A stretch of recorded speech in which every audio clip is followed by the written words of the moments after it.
pa si Piyod Netero. Ano ba bang ginagawa mo? Hindi ko alam kung buhay pa ang anak mo at ang iba pa. Wala ka man lang pakialam kung buhay pa si Gon at ang iba pang maluba ang kalagayan. Pwede ba? Huwag niyo nga akong sigawan. Alam ko ang nangyayari. Kaya tumahimik lang kayo at kumalma dyan. Maghintay kayo ng kaunti. Huwag kayong mag-alala. Kontrolado natin ang sitwasyon. May binigay sa akin si Don Prix na isang kapangyarihan. Palagay ko malaki ang may tutulong nito sa atin. Pinaubayan niya sa atin ang isa sa kapangyarihan na bumabalansi sa lugar na ito. Bigla na lang dumating ang ama ni Gon. Sandali, Illumi. Si Jing ang isang yan. Huwag ka munang kikilos para lumaban.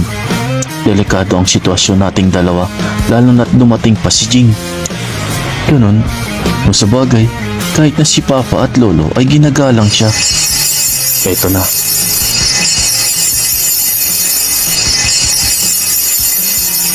At sinimulan na nga ni Jing na gamitin ang kapangyarihang ito.